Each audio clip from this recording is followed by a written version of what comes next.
love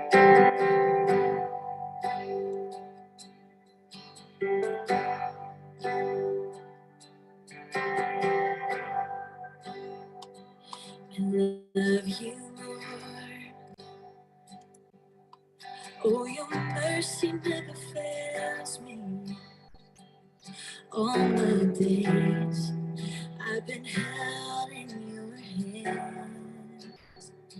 From the moment that I wake up until I lay my head, I will sing of the goodness of God.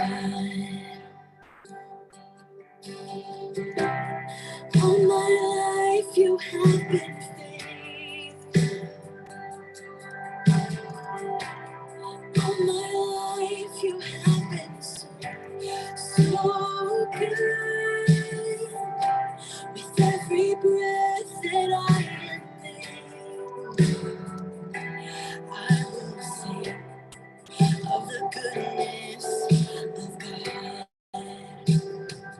I love your voice. You have led me through the fire.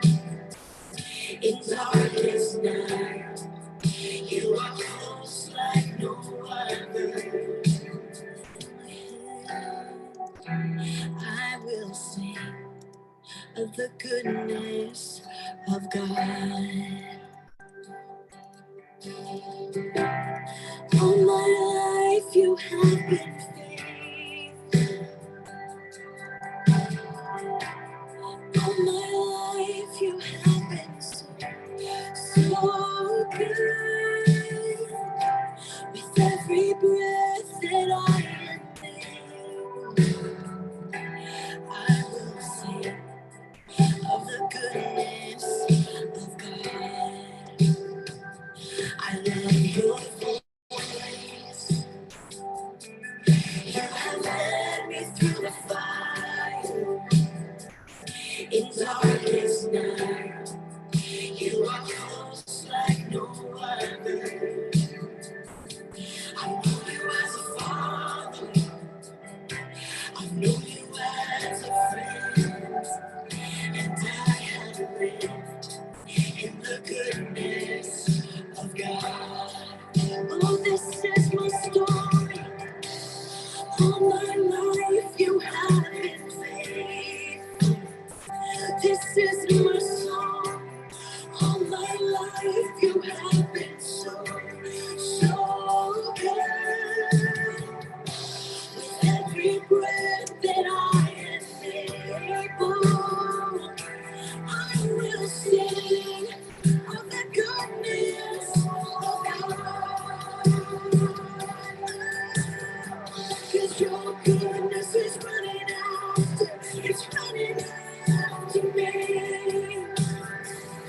Your goodness is running after, it's running after me.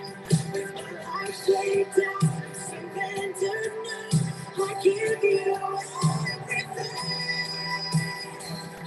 Your goodness is running, it keeps running after me. All my days, all my life you have been faithful. All my life you have been so good. With every breath that I am able, I will sing of the goodness of God. The Lord our God is ever faithful. He's never changing through the ages. From this darkness, you will lead us, and forever we will sing. You're the Lord our God. The Lord our God is. He's faithful and never changes. Through the ages.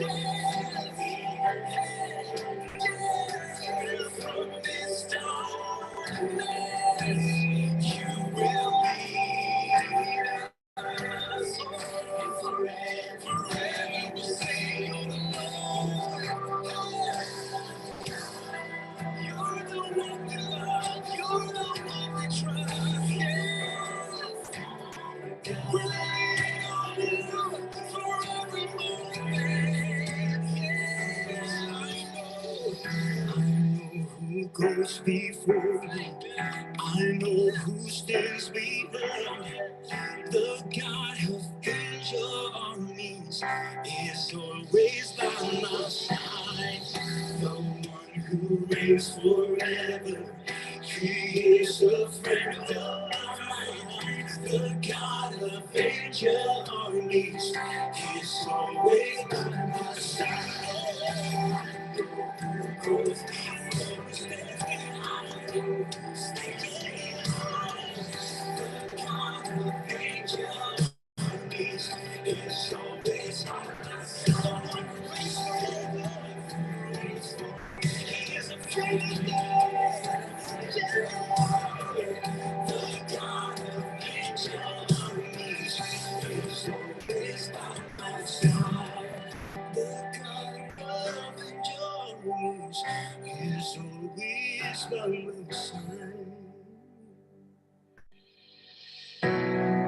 You're by our side. You never left. We thank you, Jesus. We trust you, God. God, I look to you. I won't be overwhelmed. Give me vision to see things like you do. God, I look to you. You were my help comes from. Give me wisdom. You know just what to do. I love you, Lord, my strength. I love you, Lord, my mercy. And I love you, Lord, my rock.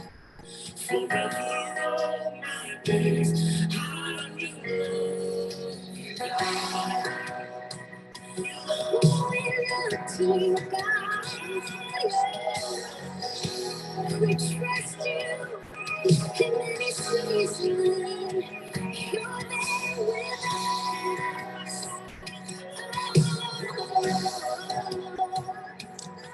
We trust you, God. Come on, let's sing this together. Sing hallelujah. Hallelujah.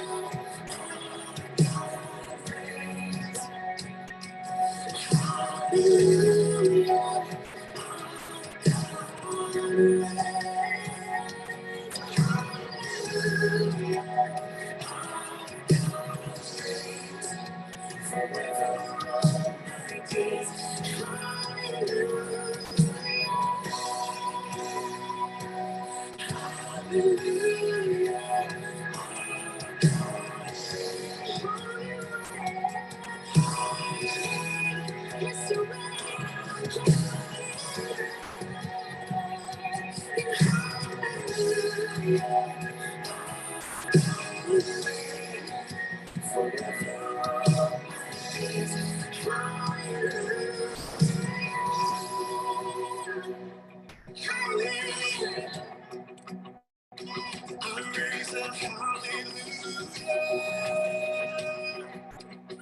With everything inside of me, yeah, I raise a hallelujah,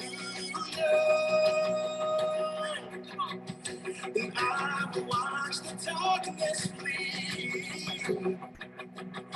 I raise a hallelujah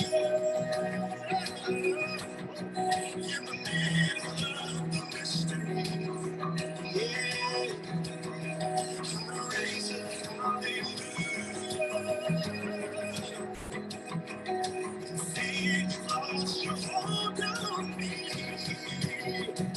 I'm gonna sing in the middle of the storm. You're gonna hear my praises roll from the ashes. Heaven will arise. Death is defeated. The King is alive. Oh, my God is saved in the middle of the storm. Louder and louder, you're gonna hear my praises roll from the ashes. Hope will arise. Death is defeated. The King is alive.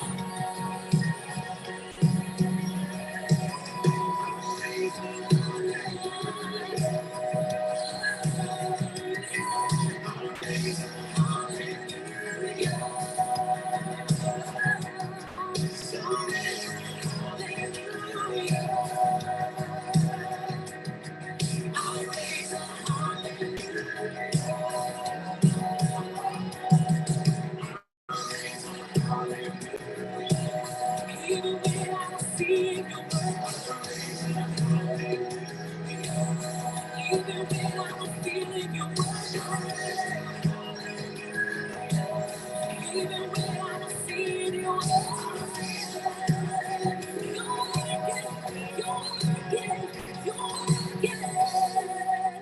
Yes, God, you're always working. Come on. Waymaker, miracle worker, promise keeper, light in the darkness, my God, that is who you are. Waymaker, miracle worker, promise keeper, light in the darkness, my God, that is who you are.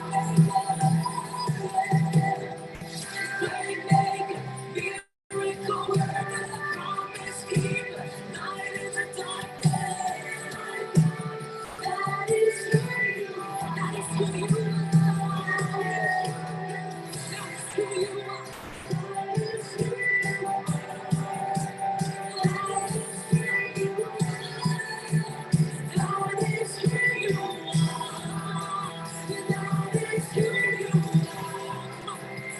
That is who you are. That is who you are.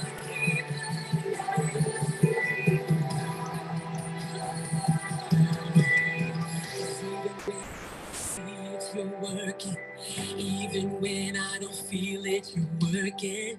You never stop working.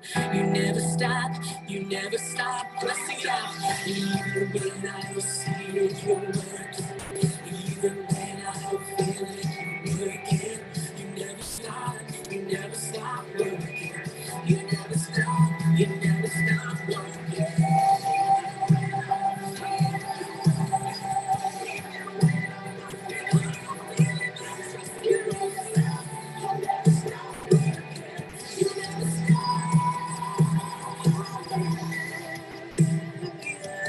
Praise the Lord who set me free. Hallelujah. Death has lost its grip on me. You have broken every chain. There's salvation in your name. Jesus Christ, my living hope. Hallelujah. Praise the Lord who set me free.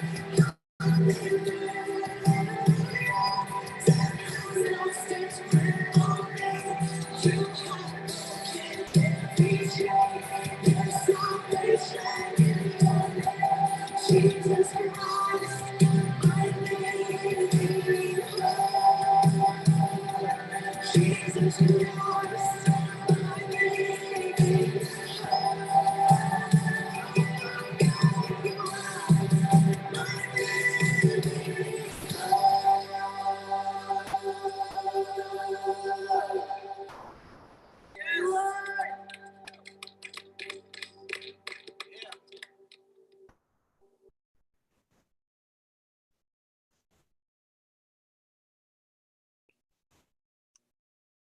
right. Well, good afternoon, everyone.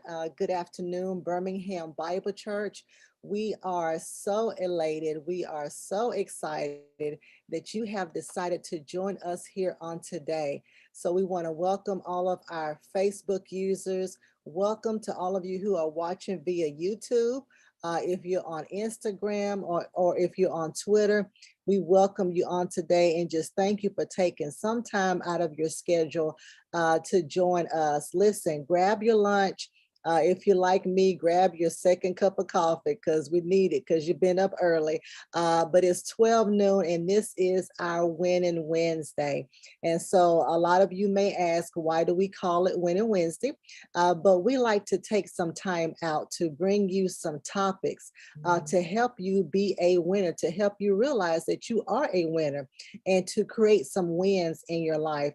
I believe the rapper said, all I do is win no matter what. Well, that's what we want you to do. We want you to win no matter what. We want you to have the victory. And so we like to take some time out to bring you information to help empower you, especially from people here in the community so you can support them. And that's what it's all about. We need to support one another.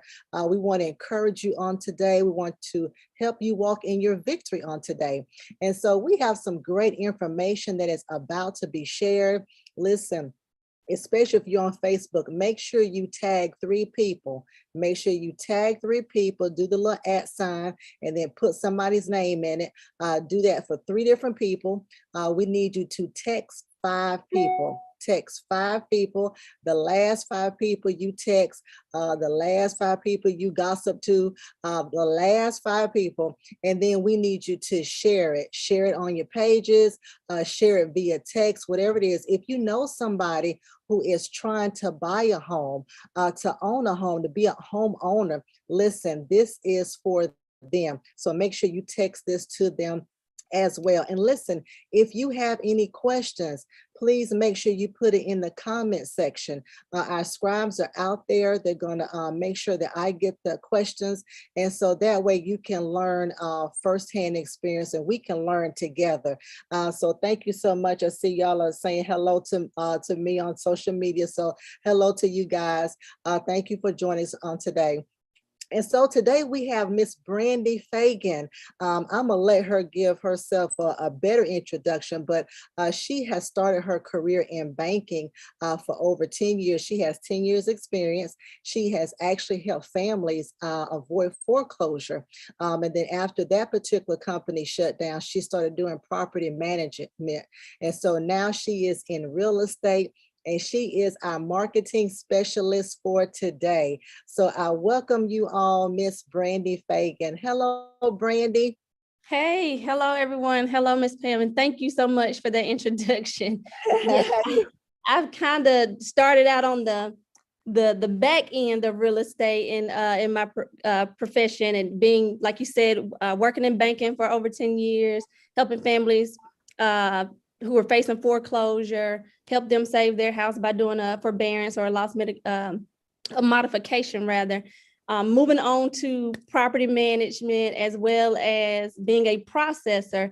And it was at that moment when I was working for Wells Fargo in the home mortgage department. They laid all of us off. And I wanted to do something that I could control. And that's when I started to do real estate. And I started real estate in November 15, and March of 2017, I talked to my husband, I prayed about it. I quit my job. I gave them a 30-day notice, quit my job, and been doing real estate full time since then. So God has been good to me during this time. Real estate had to work, and it has been working. So I've sold over 100 houses throughout my career. So I'm excited about what I do. And if you want me to, Ms. Pam, I can just go ahead and jump in and get started and talk about home ownership on this Winning Wednesday. Yes, you can, but I want to interject and say, so you can give us the back end, you can give us both ends of the financial end and also the looking for home type end, because you have that experience that Wells Fargo, working with them. Yeah. So, but as far as the front end and what I do now, I let the professionals do it, because as far as like loan officers, those type of people that can get the money to my clients, they know better, rates than I do. But yes, I know a little bit about that, but like I said, I let the professionals do it. That's the beauty of partnerships. I have different partners that I can send clients to get pre-approved here, get pre-approved there, based on their situation and what they need. Good. Awesome. But yes, ma'am, you can jump right on in. All right, y'all. So what I want to talk about today, I want to hit just kind of 3 different points that I'm going to talk about when it comes to home ownership. One being just the home buying process in general. And it's just a snapshot today. There's a lot of more information. And if you do wish to have a sit down and talk about your particular your needs, because everybody's needs are different when it comes to real estate. Everybody's situation is different. I don't care, if your grandmother bought a house 20 years ago, it's not going to look the same as you're buying a house today. So we have to sit down and analyze your needs. And I'll provide all of my contact information at the end of this for you to reach out to me and sit down with me and have a free consultation, no obligation. But let's just talk about what homeownership looks like for you, right? So I'm going to talk about that in a snapshot today for everybody in a whole. Then we're going to move on to talking about this market, which is a seller's market. So if you've been watching what's going on in this real estate world, you know that the price of homes have increased, and that's because it's a seller's market, right? There's not a lot of, and what seller's market means is there's not a lot of sellers, so the inventory is very low, but there are a lot of buyers. So last year, when rates were really low, everybody decided, hey, I want to go buy a house. My personal opinion too, it also had something to do with COVID, people being in these apartments with their kids and just there all day and not having enough space, and just kind of like, hey, I need something bigger. Rates were low, so they took advantage of stuff like that. They're starting to creep back up now, but we are still in what we call a seller's market. So I want to talk about that. And then I'm going to talk about what we call, or what I call the thou shall nots of real estate, right? So, and some of it may just be, hey, I already knew that. But then sometimes what I found is that people don't know these things. So we want to prepare you to not do these things, especially if you're preparing to purchase a home in the near future. Okay.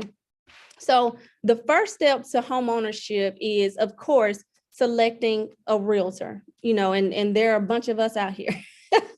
Right. And so you may have your family or your friends may have purchased a home from someone. So whoever your favorite realtor is, I would love to be some of y'all's realtors if you don't have any, by the way. But that is the first step of building that relationship with someone that you trust, right? And then that person can be able to sit down with you, talk to you about, analyze your needs, and put you in place with somebody, which is the next step, is putting you in place with someone that can get you approved, right? So I won't dig too much into what it looks like to getting approved, but I'll just kind of give you the basics. You want to be at least a 620 credit score or greater, right?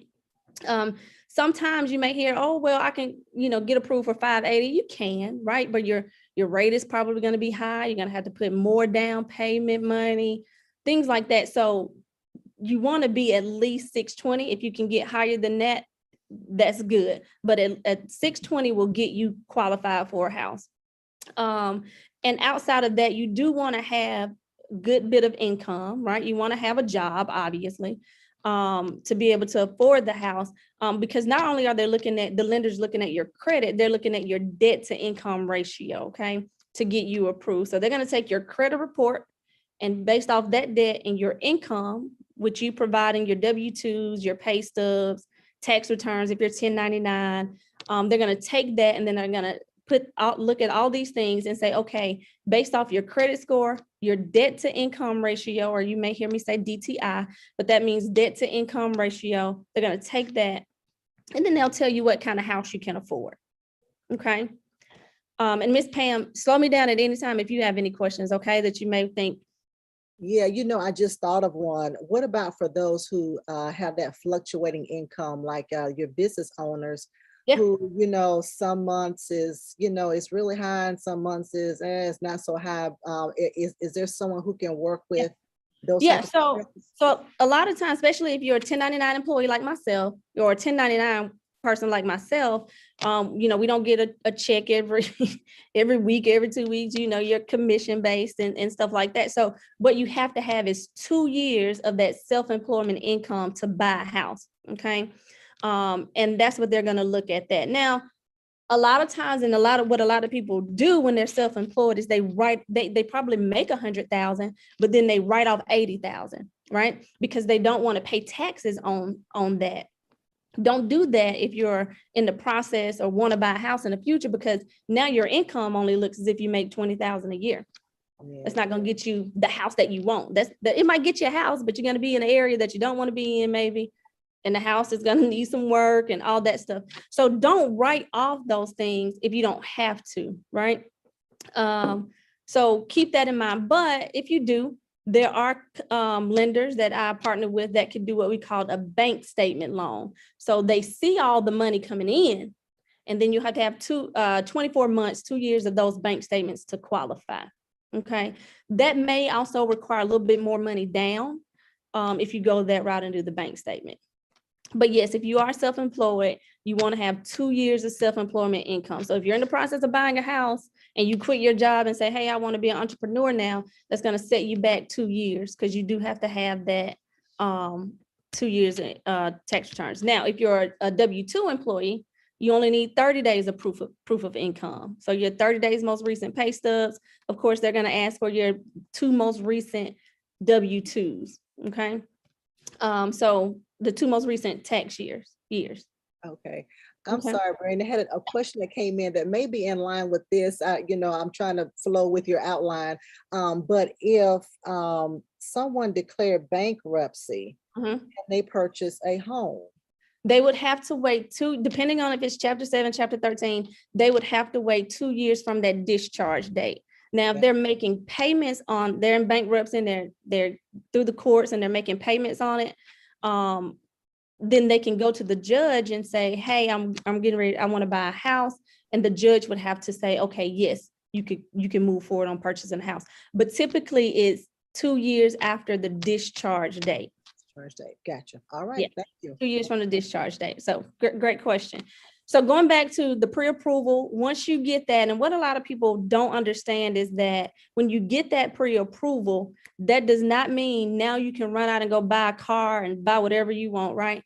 That is just what it's sometimes you may hear pre-approval and pre-qualification interchangeably, but it's really just a pre-qualification.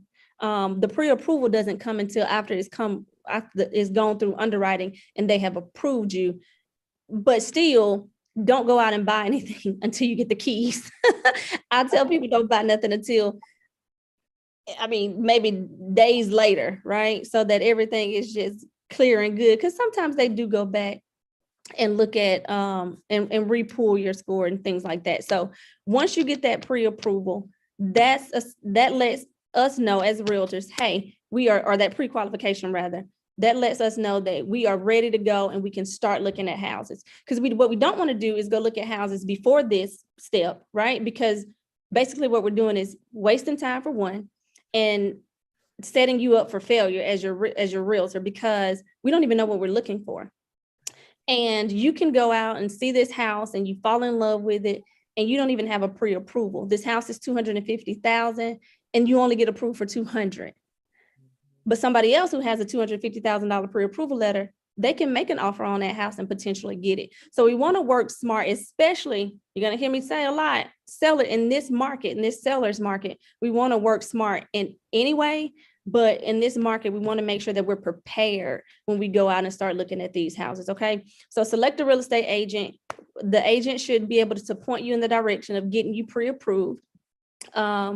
And then once you're pre-approved, basically what we would do is analyze your needs. And that's just quick and simple saying, hey, I want to be in this area. I want 3 bedrooms. I want 2 bathrooms.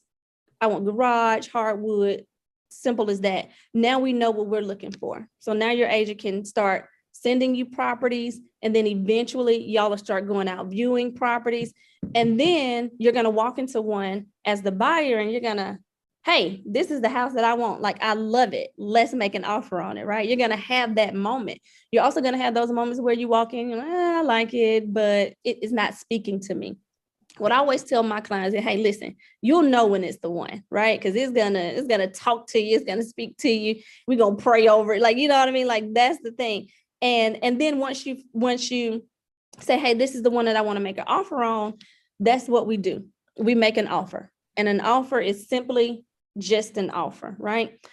And so just to say, I want to say this, because in any other market, you can make an offer and the seller would probably counter it if they didn't like what you offered or just accept it, right? But in this market, seller's market, there's no second chances, right? So we always have to give our highest and our best offer, because what these sellers are witnessing is that people are going tens of $1,000s over their asking price, and they're getting 10 to 30, 40 offers on one house.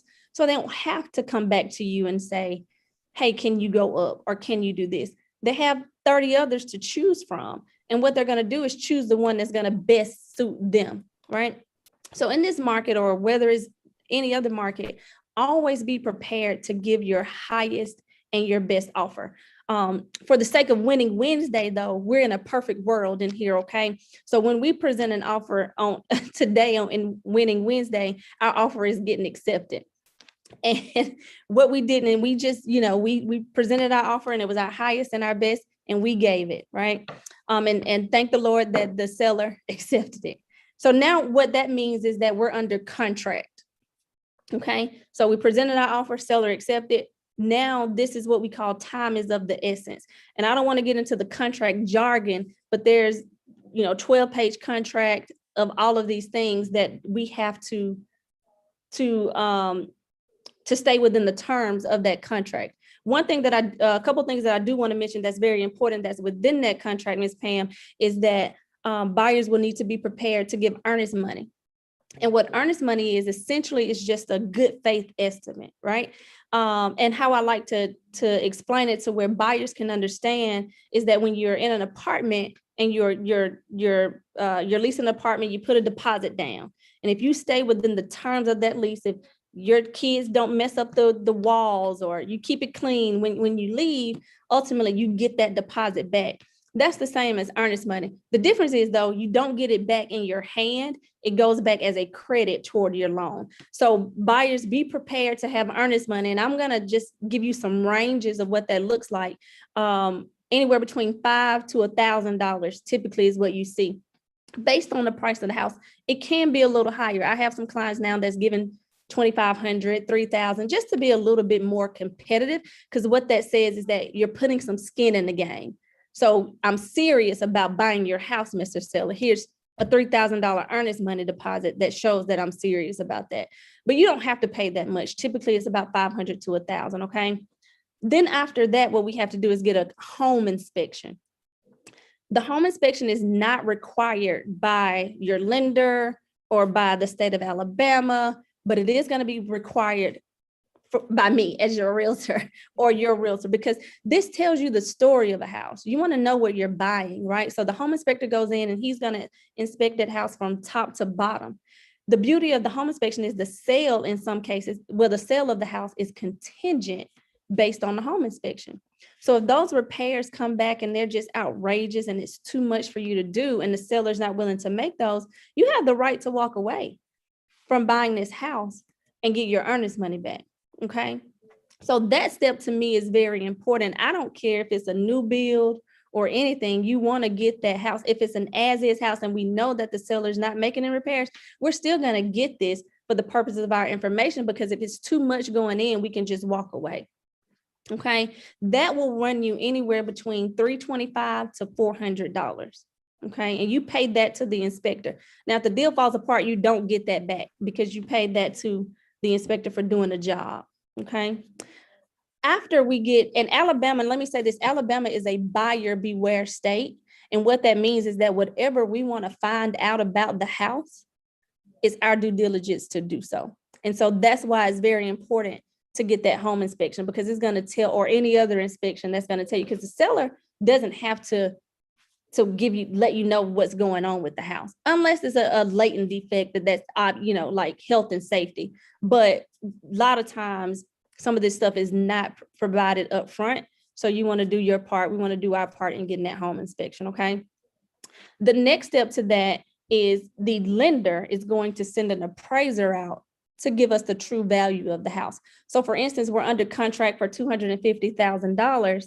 We want to make sure that house is worth $250,000, because you're not going to buy a house that's not worth, right? So what the appraiser does, he goes out and he says, okay, hey, this house is either 1A worth $250,000 and we're good.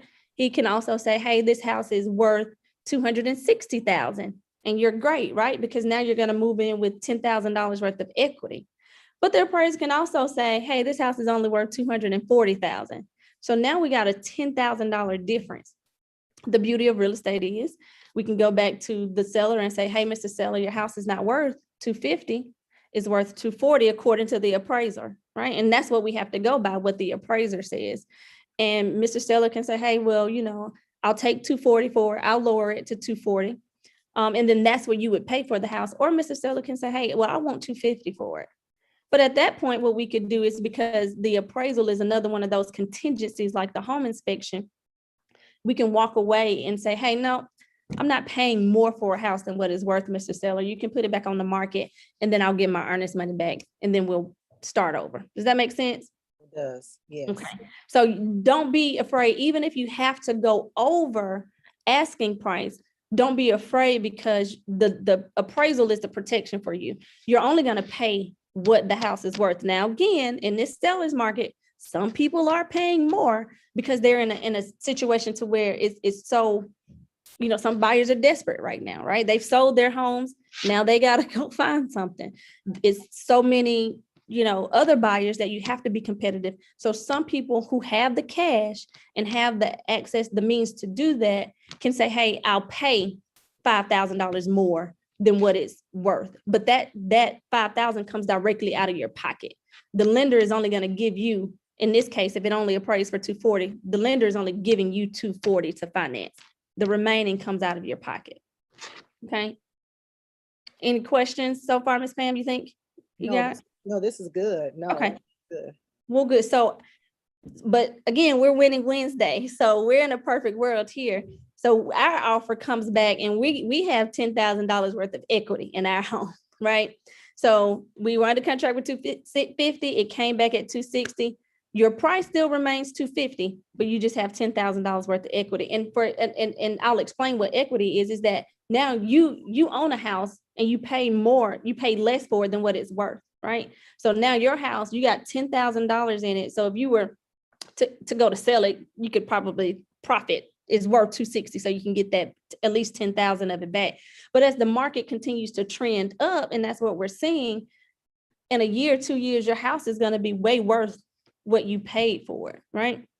And in some cases with that equity, let's just say you wanted to do something different to the house. It needed some carpet or needed some paint. You can pull that out and do that work to that house if you needed to, or you can just let it continue to build as you make your mortgage payment, and then as the market continues to trend, and that gives you more value in the house when you go to sell it. So that's what equity is. And let me add, you can't do that by renting. You can't get equity by renting. Okay, so homeownership has a bunch of different values to it, tax write-offs, the equity that you can get, things of that nature, right? And it's yours. As long as you pay the mortgage every month, it's yours. And so with renting, of course, and I'm not knocking renting. Some people have to do that. But if you just think about, hey, especially with the prices of rent right now, I sold the house not too long ago and we sold it for $12,000 over the asking price. 2 days later, the apartment company that bought it, or the rental company that bought it, put it back out there for $1,600 2 days later, a month, right? So they're making a killing off rent. You could get, your mortgage could be less than $1,600 a month, right? But I digress. That's just, I'm a realtor, so So after appraiser goes out and it comes back as it is, it starts to slow down for you as the buyer, on that side of issuing the money out. So upfront money that you need is that earnest money, home inspection money, and your appraisal money. So I tell buyers right now, have at least $15 to $2,000 right now ready if you were to find a house today that you could be able to pay those things. Now it's in stages. Earnest money is first. Home inspection is next. If we don't get past home inspection, then you don't have to worry about appraisal. You've just lost out on that inspection money and we're starting over, okay? But don't look at it as a loss. Look at it as, hey, that was the best $350 that I could have spent my money on, because had I moved forward into this house, then it would have just been, me dumping money in it. So you want to make sure you definitely do that. After that, what happens?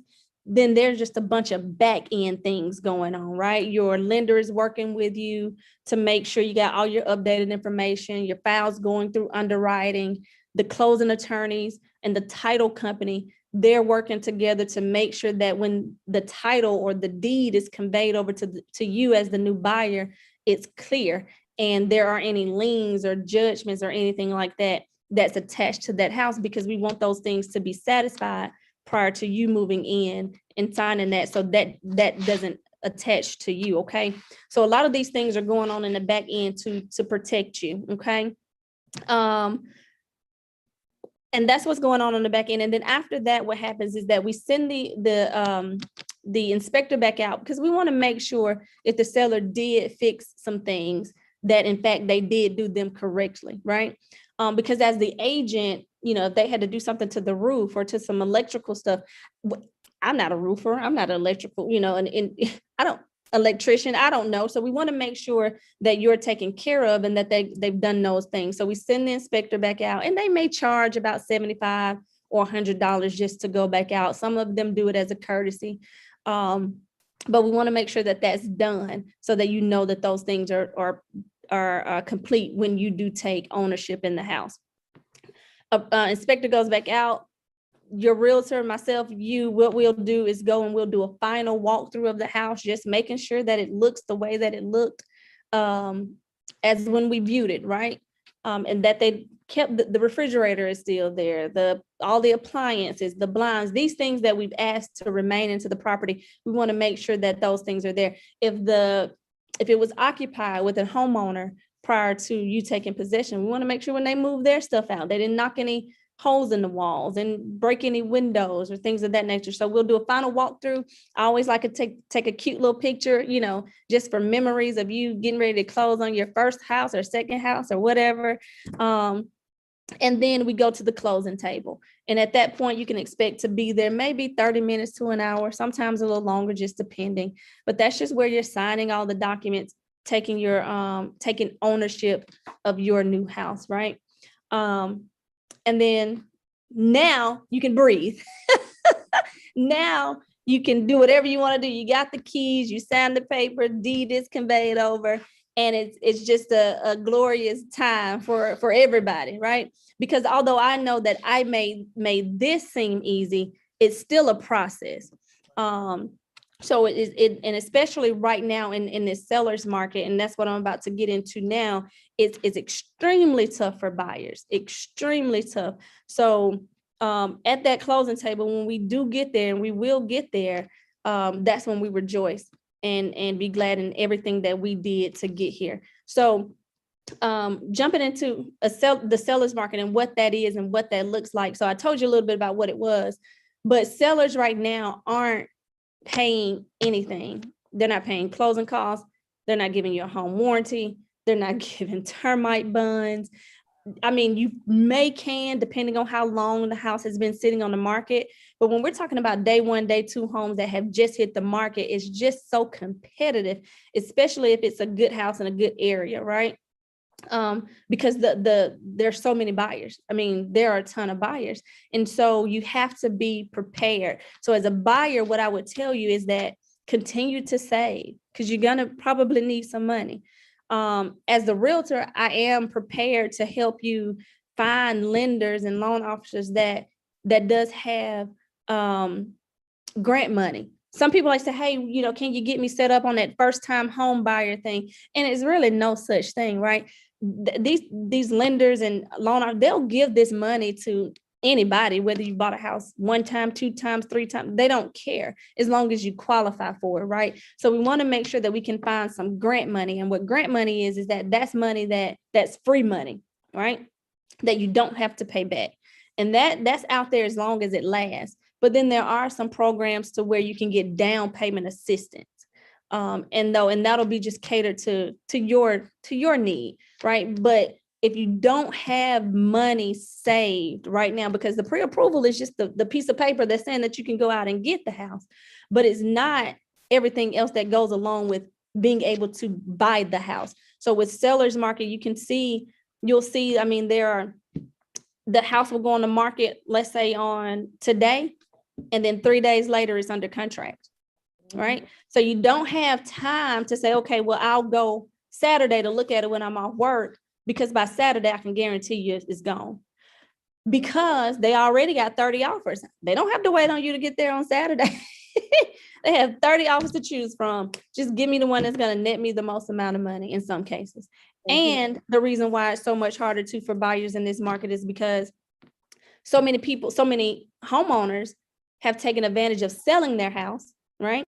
And now they've sold the house, they've took advantage of the market, which means that they've gotten their equity out and much more than what they probably put in because of the market.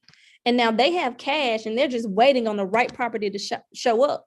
So now that they can go and put an offer on this house, see now, and you have financing, right? But they have cash. Which one you think is going to win? Cash. There's no risk in cash, right?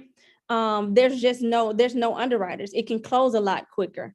10 days. It can close in 10 days. There's no appraisers to say, hey, this value isn't what it is when it comes to cash.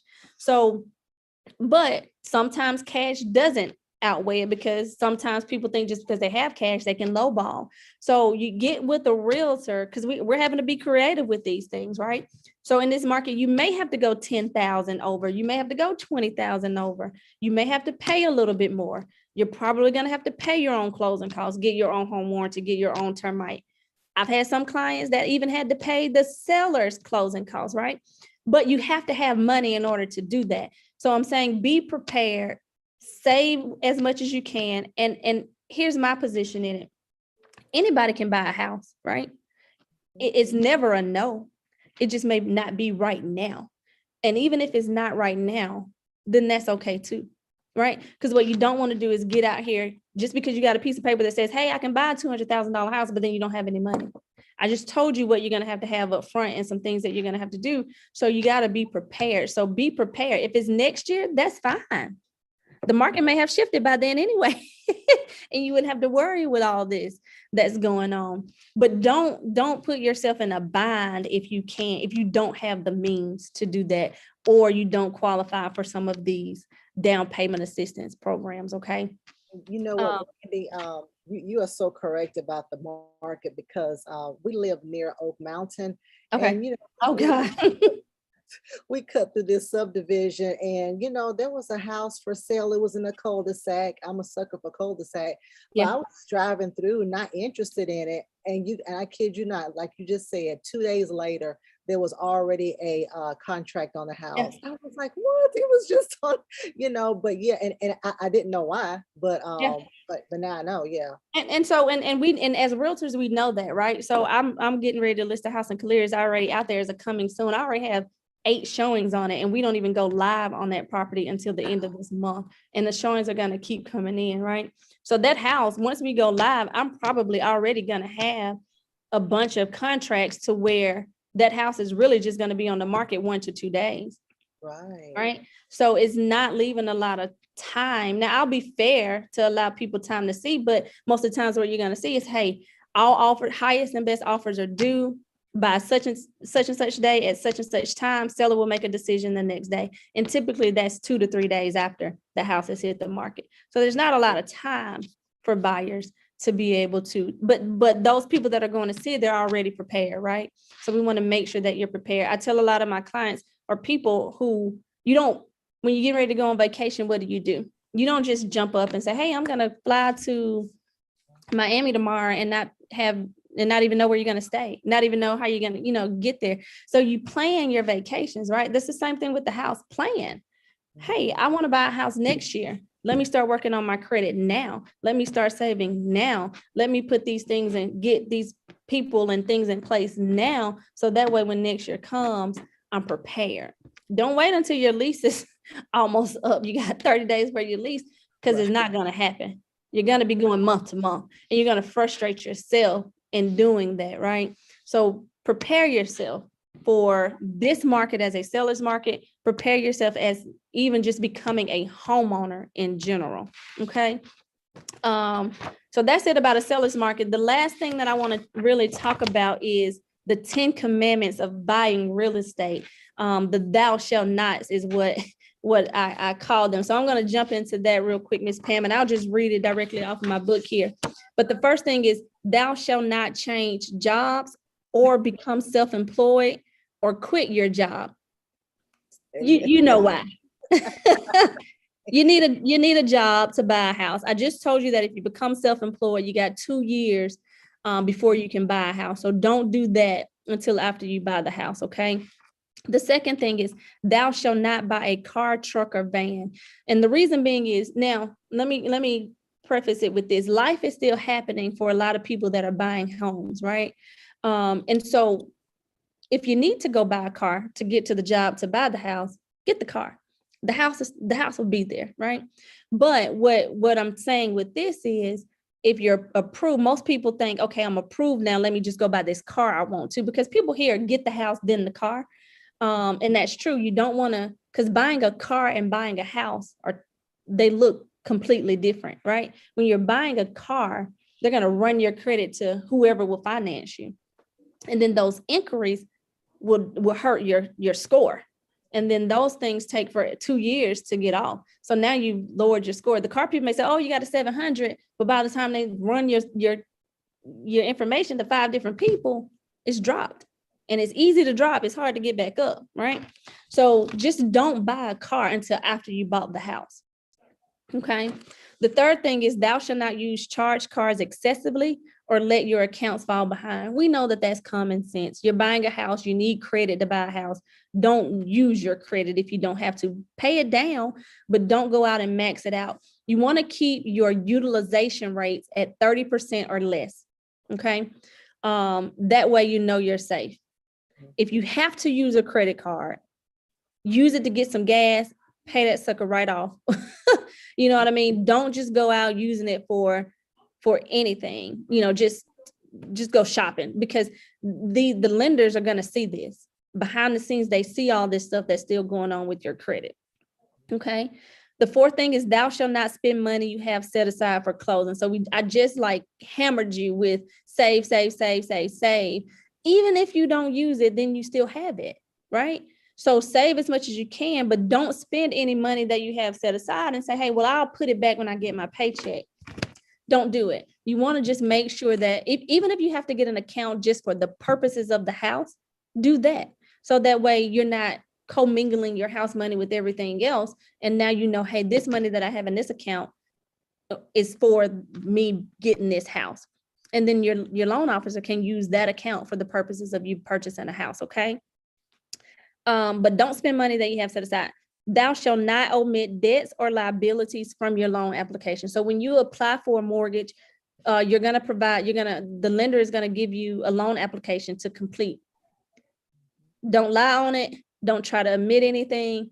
They're going to find out, right? So it's better to be upfront in the beginning instead of us get you under contract and then we get down the line and then for whatever reason, now something has come up that you knew about that you did not disclose to us, and then now you can't buy the house. Okay. So then that not only starts affecting you, that affects the person who was thinking that you were buying their house, and then maybe they were buying a house from somebody else, and it's just a domino effect, right? So just be upfront and honest. There's never a problem. We're always going to focus on the solution. And then because if what you may think is a problem is probably not even serious compared to what we could do to fix it, right? So it's better to just be upfront about it. Thou shall not buy furniture is the next thing. So everybody's buying a house and you want to go deck it out and make it nice, right? Yes. No. Go look at the stuff at IKEA all you want. Just don't buy anything right now, because what's going to happen? That's going to ding on your credit. So now you bought this furniture, now your credit score is dropped, and it can affect your debt to income ratio, and it knocks you out. And now you cannot apply. You cannot buy the house that you dreamed of.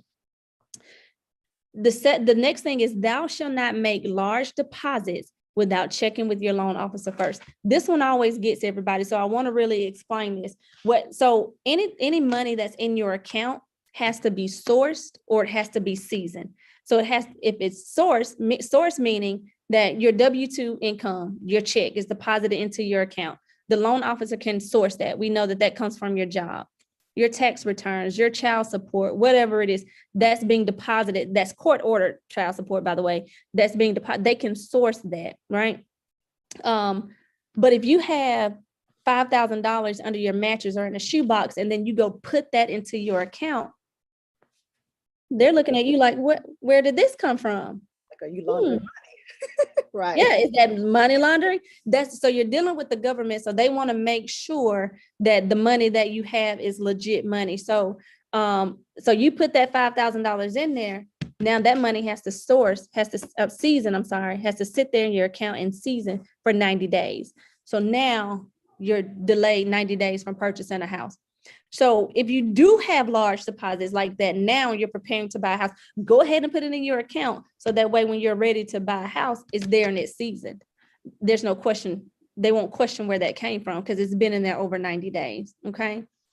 But if you're just going to put $500 here, $500 there, then that's fine. They may kind of ask where that's coming from, but just large deposits. I think the rule is you don't want to deposit no more than 5% of your income before they don't start questioning, because these underwriters, their job, they're not your friend. I'm your friend. The loan officer is your friend, but the underwriter is not your friend. They are there to protect the bank and make sure that the bank is making reasonable choices, like loaning money to reasonable people that are responsible people that they know that they'll pay it back, obviously. So they're digging and they want to know everything. So we got to make sure we're on the up and up with everything. Okay.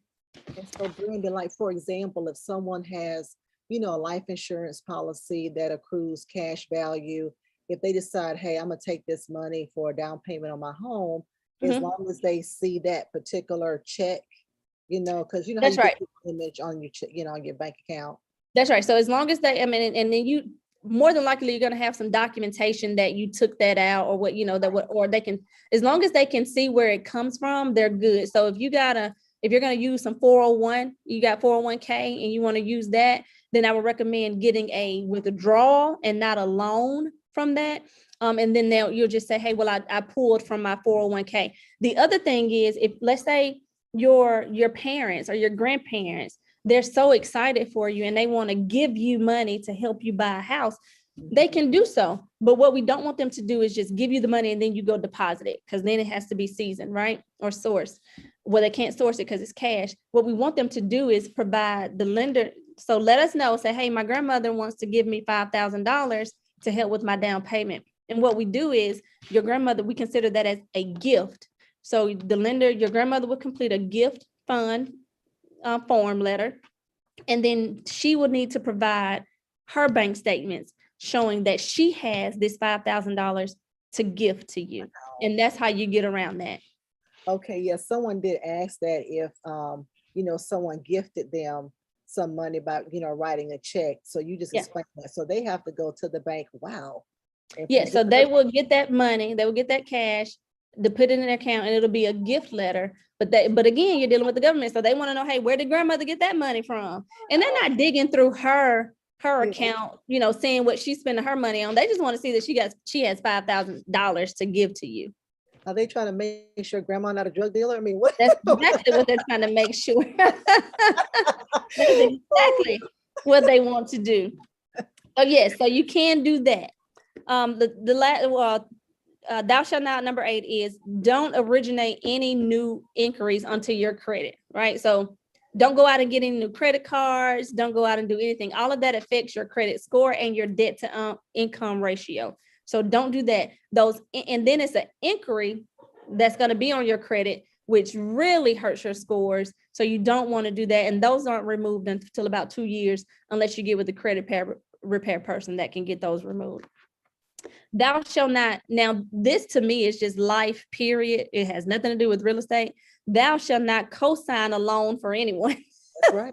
That's right. The Proverbs. You're right. Don't do that, because that debt now is your debt. That's right. And so let's say you co-sign with your daughter for a car, and that's fine, but make sure she is paying that car note and it's coming out of her account, and you can show 12 months where she has made that payment. Otherwise, that's your debt. Okay. So if you have to co-sign, just make sure that you do it that way. It comes out of their account solely, they're paying it, and then that debt could be washed away from you. Okay. But you will have to show at least 12 months of that. Okay. And then the last thing is, thou shalt not change bank accounts. The reason for that is because they're going to ask for your 3 months bank statements to show that you do have funds or cash to close. And so you don't want to be changing in the middle of the process. If you're going to use a savings account, that's fine. But I would say stick to one account. So for instance, if you have a checking account and that's the account that you're going to use for the purposes of buying a house, just get everything out of that one account. Don't go and pull $1,000 earnest money out of your savings account, because now they're going to want to know, they're going to want that savings account information, because in order to get the credit back for the $1,000 earnest money, you got to show where you took it out. So it's better to just use one account if you can for the purposes of buying your house. Okay. And so those are the 10 commandments of real estate. You know, those are the things that you don't want to do while you're purchasing a house, or you want to make sure that you're well aware of when you're going through this. So there's a lot of information that we just shared, and I don't expect you to remember any of this, but what I do hope is that you got a gist of what it looks like to buy a house and what the market looks like now. If you are open to sitting down with me and we just analyze your needs, then you definitely can reach out to me. Is it okay, Ms. Pam, if I give out my information? Yeah, that's fine. You can. I had a couple of questions, but go ahead and give it out now. If that's no, I'll answer your questions first. Okay, so there's a couple of things. Well, first of all, I want to add a number 11 if I can. Okay, I'm gonna write it down. I was often told that, you know, when you do get a home, that your mortgage should only be a certain percentage of your income. I thought it was 28%, because even though you're approved for, let's say, a $250,000 house, you know, if your income says, you know, I can only afford a, you know, $1,000 mortgage, you know, then I should go with the $1,000 mortgage, maybe a lesser value of a home. Is that pretty much correct in your field, or what do you think? That was a financial consultant that we talked to one time. Yeah. So you want to stay with where you're comfortable, because remember that they're only looking at your credit report. They're not looking at water bill, power bill, all these other things that you have to do. They're just looking at the debt that's on your credit report, right? So yes, on paper, it may look like you can afford a $350,000 house, but that doesn't mean that you have to buy one, right? So the pre-approval letter is up to amount, right? So 350 is your max, but if you say, hey, I only want to make a payment that's, you know, $1,200 a month, then you know you don't need to buy a $350,000 house. You need to be back down to this $215,000 house, right? Yeah. But if you go up $1,000 in, and you're only looking at about a $6 or $7 difference in your mortgage. So it's not drastic if you go up. So every $1,000 up is only about a $6 or $7 difference. So if you see something that's $215 and you're like, okay, well, I can do $1,250, then you see something that's $220, then it's not going to hurt you as much to go up to that. But yes, I always tell people, stay within where you're comfortable. And even before you do the application, the lender's gonna ask, like, hey, where do you want to be at in payment? Now you got to be real about it, right? Like, there's no mortgage out here that's $500. It just ain't happening, right? So you got to be within reason of where you want to be. But yes, stay within where you're comfortable. So if you're approved, if he says, hey, you can buy a house up to 350, but you know, I don't want to pay that much on a house. I really don't want to be house poor, right? Right. So stay within where you're comfortable at. Now, if you're approved for 350, and y'all may know this, but if you're approved for 350 and you buy a $250,000 house, then you don't get that extra $100,000. Like that's just it's an up to amount. It's an up to amount of what you qualify for. But yes, that is a good point, Ms. Pam. Stay within where you're. I don't know the percentages, that may be right, but I just tell people stay with where you're comfortable, because you got to pay this. Exactly. Yeah, and you have to live after that. Yeah, absolutely. And so yes, a couple of questions. So one person wanted to know, would it be wise to save the money with the financial institution that you're trying to get the mortgage loan from? So if I'm trying to get a loan from Wells Fargo, should I save my money at Wells Fargo?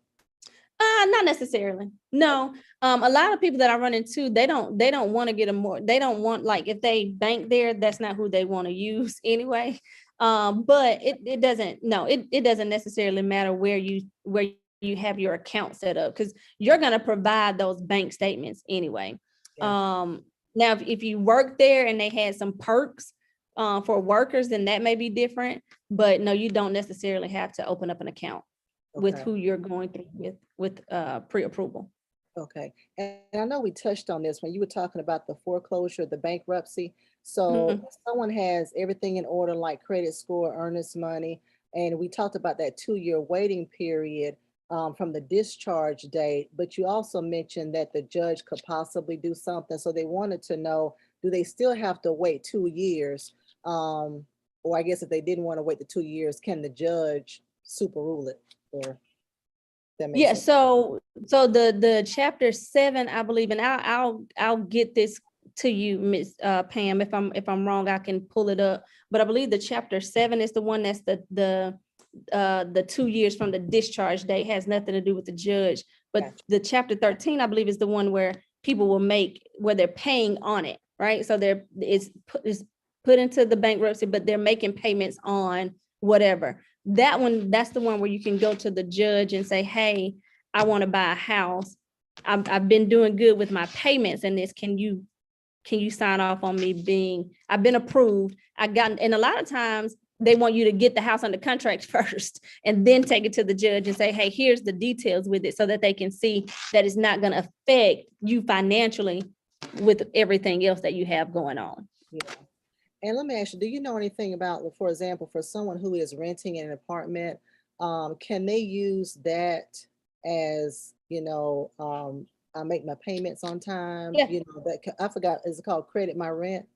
Well, no. So what the lender's going to do is a verification of rental.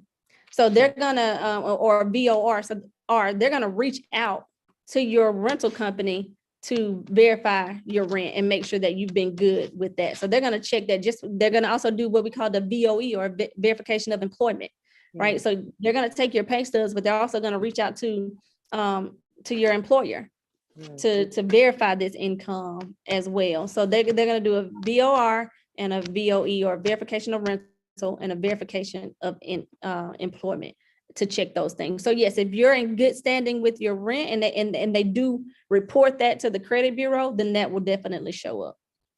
Good. To help you if you've been doing good with it. Yeah. Brandi, this was so good. I learned a lot. The viewers, they learned a lot. They were asking questions, really being engaging. So thank you, viewers, for that. This was really good information. Thank you. Really well, good. Yes. Good. And it's a snapshot, so there's a lot more to it, right? But it's individually based with those things. And so this is just the gist of it all. I welcome anybody to sit down with me, whether it's in person, via Zoom, over a phone call. If you just do have some specific questions catered to what your needs are, I do welcome anyone to reach out to me for that. Yeah, no, this is awesome. And we're going to rebroadcast it again this evening because some Oh, people good. at work right now, but we usually broadcast. So I'm sure we're going to do it this evening, like around 8 when everybody gets home and gets settled. Okay. Good information. It was really good. And somebody said, delay is not denial. And that is Delay, true. yes. It's not. You don't, you at least have the tools, get all the information that you need so that next year, hey, I'll be in a better position to actually buy. Our thing Absolutely. was when we were trying to buy a home, I always want to buy it during the summer because say that's a good time, kids out of school, we can do all this moving and Yeah. shit. But now it's just whenever. It's just It's, the seller's market is listen, it's whenever, wherever all these houses are selling. And that's right. Delay is not a denial. And like I told you before, anybody can buy a house. I think a lot of times we're just fearful of having that credit ran, because in our communities, we don't see that a lot, right? And right. so I often meet with people and they're like, girl, my credit is not good. I'm not going to be able to buy a house. And then 3 months later, all they got to do is 3 months worth of work to get their score to where it needs to be, and then they can be in a house, right? So anybody can do it. It's just, are you willing to do what it takes to get there? Are you Right. willing to get yourself connected with the right people to help you get there? So Yeah. I don't want anybody to think that they can never buy a house, because you definitely can. Yeah, and you may have to delay yourself some gratification of shopping, and deny yourself a couple of things, but you're saving for the bigger pictures for your home. That's Uh, true. That's true. And you may even get into it and then see that it's not the time. I've had clients where I say, hey, it's time for you to slow down. You might just take a step back. Let's just wait. You know what I mean? It's just right now, this time is not for you.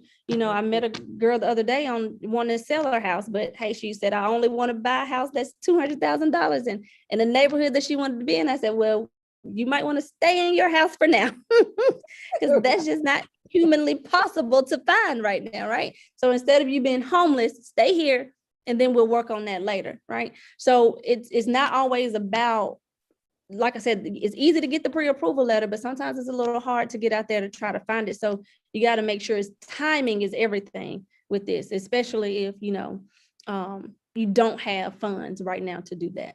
exactly. My husband, he used to preach all the time. He said the first house we got was Ishmael. And the second one was Isaac, because we shouldn't have got that first house we were in.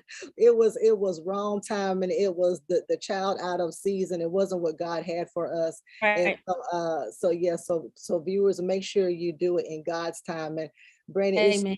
so much information, and you're connected with a lot of great people who can help with any Yes. situation, seems like. So please, somebody's asking, please give us information. So can you please tell people how they can see you? And also, Yeah. when y'all do see her, just say, hey, I saw you, on Birmingham Bible Church's Winter Wednesday, so she can make the connection. But please give Absolutely. us your phone number, whatever, email Yeah. address. Yeah. So phone number is area code 205-739-3574. So 205-739-3574. Call me, text me. Listen, I do have a 2-year-old and a husband. So if I don't answer, just shoot me a text. That's probably quicker to get me. And then, I'll definitely reach back out to you. If you don't catch me with a phone call, you can always text me. You can find me on Facebook. My personal page is Brandi Feagin, just my first and my last name. My business page may have Brandi Feagin EXP Realty or something like that on it. But my personal page is fine if you just want to start there. I'll share a lot of things from my business page to my personal anyway. You can find me on Instagram at Brandi _ the relationship realtor. Brandi at Brandi _ the relationship realtor. One thing I do try to pride myself on, Miss Pam, is how I got that is I like to build relationships with people. It's more than just selling a house for me. All my clients become my friends and my family. So I'm real big on relationships. And email is soldbybrandifeagin@gmail.com. So that's sold, SOLD, by BY, Brandi Feagin, my first last name, @gmail.com. I don't have Twitter and all that stuff, y'all, but you can definitely find me on those. That's fine. And please tell, and Brandi is with an I, right? Not a Y? Yes, Brandi, and Feagin is Feagin. Okay, I want to make that clarification for the viewers. So yeah, okay, awesome. And this is great, Brandi. What I'm going to do, because we are coming to a close, this is good. Yes. We're going to have you back again. Yes, please, listen, please. I love your spirit, your personality. If we ever need you, we have 4 I'm children, here. 2 are older. You know, we're going to refer them to you, you know. Oh, So thank you. Thank you so much. thank you so much. Yes, Thank yes. you. I This is appreciate awesome. it. And we are interested in keeping this relationship for future projects and future Yeah. endeavors and future talks. Absolutely. So I'm going to give a couple announcements for our viewers, but then after that, if you could just kind of end it and then just give us some last pointers, some last advice, some words of encouragement, and then we will dismiss on today. All right. All right, so welcome everyone. We just had a segment with Brandi Feagin for our Winning Wednesday home ownership. We pray that you were truly blessed by it. Listen, our theme for this year for Birmingham Bible Church is 2022, the year of new beginnings. And so we're starting something new. We're creating something new. We want you to get that new home, giving you some new information this year. So pray that you were able to take it and receive it. Of course, our sermon series for the month of March is Women, the Greatest of All Times by Pastor Mason. Please make sure you are joining us at 11 o'clock a.m. Every Sunday on all of our social media outlets. Our book of the month is Famine in the Land. Make sure you get that book. Make sure you download it, you read it, however you get your information for your books, so that we can all grow on together. On next week, I'm excited once again because we have Valerie Wilson, who is a licensed professional counselor. She's going to talk about anxiety, how to deal with it, how to handle it. So many things are going on right now to make us anxious. And so she's going to help us with that. So make sure you share that as well. Excited about that information so that we can make sure that we are doing all we can for our mental health during this time. Our virtual college fair is going to be this Saturday on the 19th at 10 a.m. Excited about that as well. And we have a few colleges that are going to be coming on talking about their institutions, how you can get admitted, the things that they offer. So you don't have to register or sign up for that. We're just going to show it on all of our social media pages. So make sure you join us this Saturday at 10 a.m. Our book of the month is What on Earth Am I Here For our small groups. Our small groups are going to resume April the 2nd. So we're taking a break from our small group that we had this past Saturday, and we're going to resume on April the 2nd. What on earth am I here for? That is going to be the curriculum for our small group. If you are interested, please make sure you send us an email at smallgroups@bhambc.org. That's smallgroups@bhambc.org. And then we're going to gather in person. We're having a gathering in person and drive up a Resurrection Extravaganza service. It's going to be on Resurrection Sunday, which is April the 17th at 10 a.m. We're going to have free Easter eggs for the children, going to have a great time of fellowship. And so we're excited. Want to make sure everyone is socially distanced and safe. So make sure you send us an email at welcomeback@bhambc.org.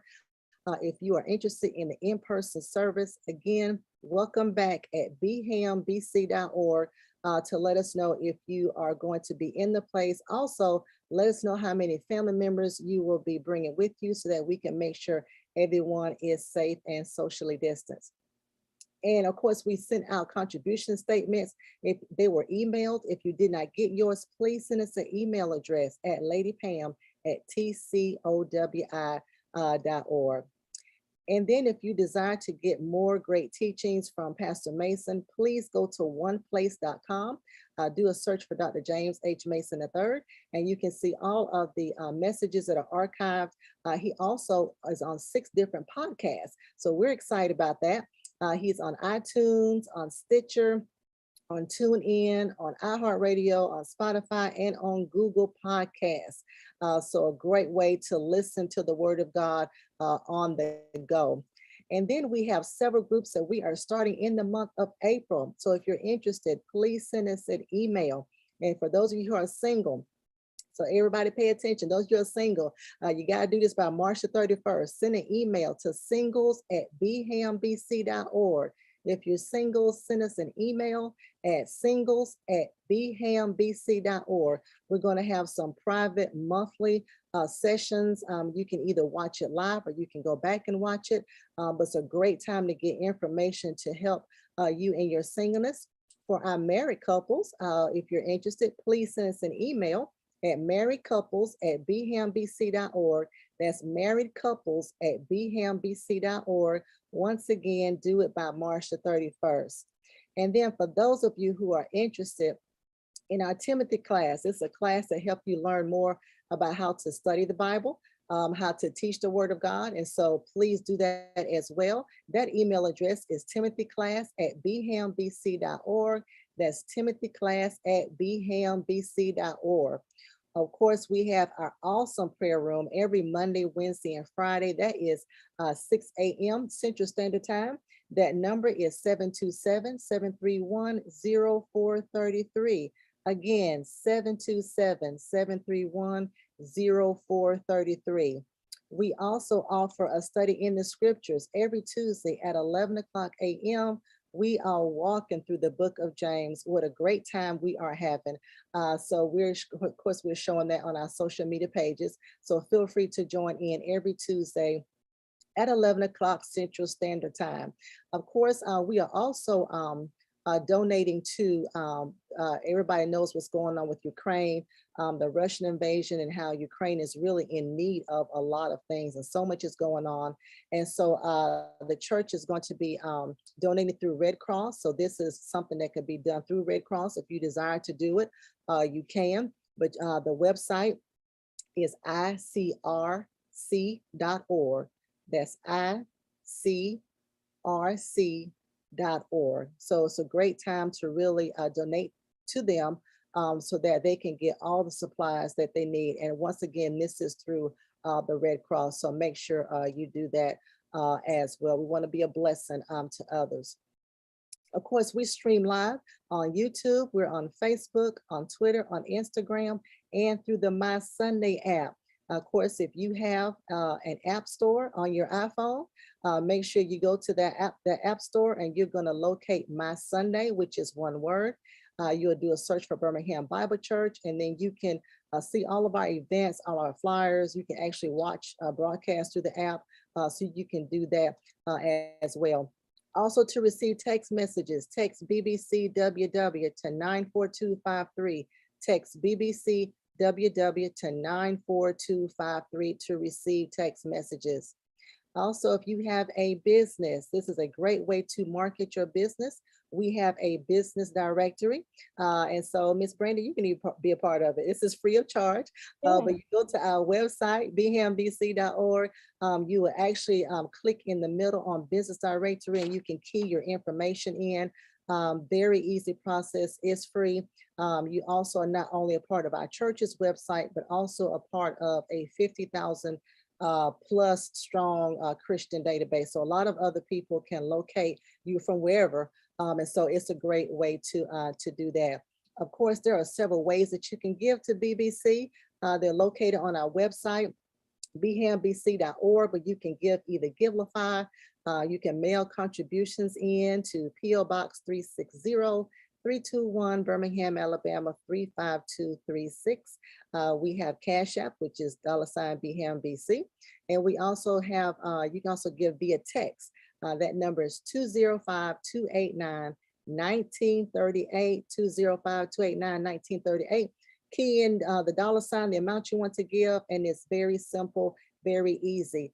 And so speaking of what we do for other countries, we mentioned Ukraine, but we also give to our 12 Compassion International Children, whom we have sponsored. And so thank you for all those who do that on a regular basis. Your gifts go toward their food, their medical supplies, their physical growth, their educational needs, so much more. So your gifts are very much needed and appreciated. Of course, you can also give to Our Land, Our Future. We are planning and continue to plan to do ministry debt free. And so thank you for those of you who continuously give towards this endeavor. We are believing God for land here in Birmingham, Alabama, to continue to do ministry on a community, a citywide level. So thank you so much for that. Those are all the announcements that I have. Make sure you guys have an awesome week. And so we're going to end with Miss Brandi. Yeah, that's some good stuff. Thank you. We appreciate it. God gives it to us, so we keep going. Thank you so much for doing this. Please give us your information again. Make sure you do that. And then also just give us some final words to all of our viewers. All right. Well, first I want to say thank you, Miss Pam and Birmingham Bible Church, for allowing me to be here. And I'm grateful for the opportunity. So thank you guys for that. And I just, what I want to leave everyone with is just renewing your mind around what you may have thought of homeownership, what you may have heard of about homeownership, and just know that it's not easy. It's not going to be easy, right? But it's worth it. It's worth it, not just because of the tax write-offs and whatever that, the financial aspect of it, but you can leave this home to your family, to your kids, to, it's just so many other benefits. If it's your first time, right, purchasing a house, and then because people tend to just, the first house they buy is not their forever home. They'll buy another one. Now, this can be your investment property, right? That can put you into a totally different space financially. So just renew your mind around what it looks like to purchase a home. Like I said, it's not easy, especially right now. But when you get to that closing table and you get those keys, oh my goodness, it is worth every bit of it, right? I look forward to, I pray that I was a blessing to somebody today. I look forward to hearing from some of you. I hope you can find me again on Facebook, Brandi with an I, Feagin, Brandi, Feagin, Feagin. It's just my name on Facebook. That's my personal page, as well as I use it for business as well. Instagram at Brandi_ the relationship realtor. And my number is 205-739-3574, 205-739-3574. And again, thank y'all so much. You can call me, text me, message me on Facebook, Instagram. If you just want to have a conversation, right? Just whatever it is. Listen, this is my passion. And I know that's cliche. Yes, I do want to make money, but I do know that this is where God has me to be, and that's helping people with home ownership. So call me, text me, whatever. Let's just get the conversation going, get the ideas rolling, and we'll get to the closing table at some point. Sounds good. Thank you so much, Brandi. All right, family, make sure y'all reach out to Brandi for all of your services, all of your needs. Thank you so much. We appreciate you, and we will see you next time. All right, bye. Bye-bye.